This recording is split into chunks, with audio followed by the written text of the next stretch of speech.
continuing on in my playthrough of Drive on Paris, and this is turn 4 beginning now, and we are in August 16 through 19 of 1914. So we start as usual with the German player. So depicted just off map, I have 5 Landwehr brigades arrive at Aachen as reinforcements, along with 2 armored trains, which will be useful. I have more troops that appear at mobilization point 2. And I also had a garrison for the Metz fortress arrive. So the 2nd Guard and the 27th Infantry converged at Namur, both coming from different rail lines. And then the 1st Guard advances into Leuven and then follows the railroad south toward Brussels.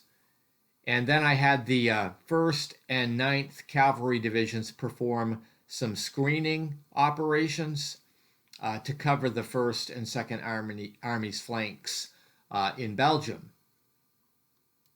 In this picture, you see General von Kluck's 1st Army headquarters deployed along the railroad. He's got the Krupp siege guns there, which are also railroad-bound units. And these fire on the Namur fortifications, which was successful, and it reduces the fortification. And then meanwhile, the German right continues to advance.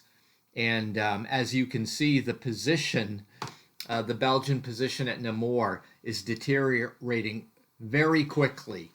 And the 1st and 2nd armies are coming right up on top of Brussels. You'll see along the railroad to the north a little bit is General Bülow's 2nd Army, and he's got the Skoda siege gun rail unit. Then during the Allied part of the turn, in this first picture, you see the French Army is still gaining victory points from these Plan 17 locations while they still can. And at the very lower part of the picture is Belfort, which is mobilization point F for the French. So they're able to bring some units in here. You can see how much progress they've made along this rail line, and they've moved right up into with the 44th Alpine Division and the 63rd Reserve are moving right along that railroad. But remember, though, the railroads can't really be used for transport by the French once they get out of France in this game. They just weren't prepared for it, so they're not allowed to do it. Also, the 6th Cavalry Division of the 2nd Cav is kind of holding the flank there along the edge of the Vosges Mountains. But it doesn't look like the Germans are going to do anything to come into that area. In this next picture, we see, I have circled there the area around Metz, and you've got General de Castelnau's 2nd Army is kind of managing this attack, and the Germans are suffering some casualties. The 5th Bavarian Division is eliminated, and the French 31st is reduced. You see there some of the units, though, like the 9th Cav and the 9th Infantry Division, the 32nd Infantry Division. And there are some holes here in the German line along the railroads, and the 31st Division is kind of exposed. This last picture is showing the north part of the map. You can see Antwerp up there with King Albert in his heavily fortified area, and the Germans at this point are not really going there, but they are on the outskirts here of Brussels. And you see Namur has basically been abandoned. It is just a fortress now, and it's got these siege guns up against it, the Krupp siege guns. So I don't see Namur lasting very much longer. Also, there are some British units here. The 1st Cavalry Division is kind of screening Maubeuge along the railroad here, and then you've got the British 5th Division and the 1st Division that are ensconced along the railroad trying to make a defensive position behind the water. And then you've got the 2nd Cav is screening along the railroad tracks there, for the inevitable point where Brussels falls.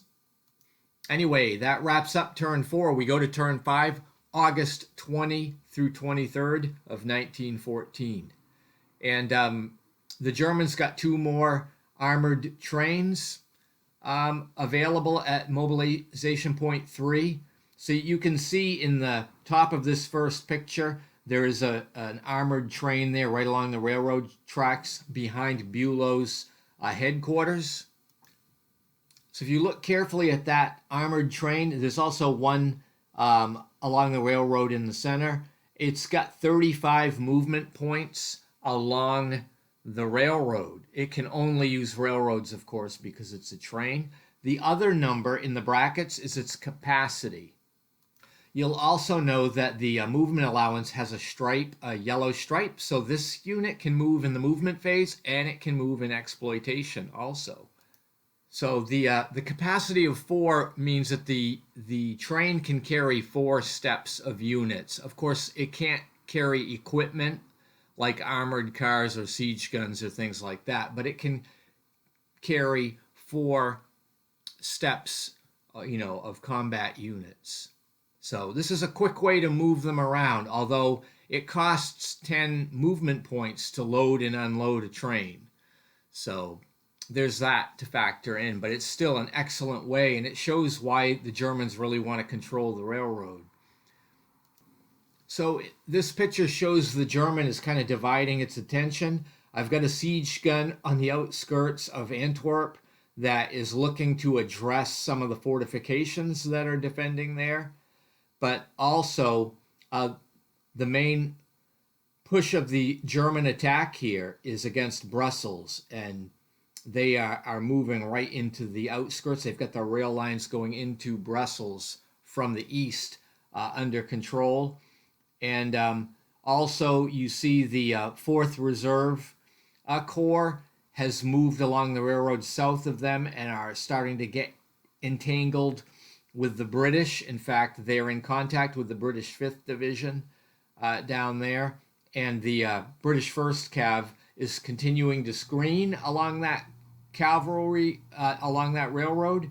But it does have that fort behind them at Maubeuge. So hopefully they'll hold out a little bit longer here. During the Allied turn, the Lorraine Army headquarters finally arrived on the scene with some support. But what I'm showing here in the picture is what's going on in the Vosges Mountains area, where the Allies are continuing to work their Plan 17 activity. So you can see what the focus was. There is a German fortification there, but with the French Alpine unit that's under the marker is in a 10-point Plan 17 location. So the French really wanted to capture that. They don't have to hold on to it. They just simply need to capture it during the first 8 turns, and they keep those 10 points forever. So in the attack, it was a little bit costly. Both sides lost a step, but the German 39th Division was forced to retreat.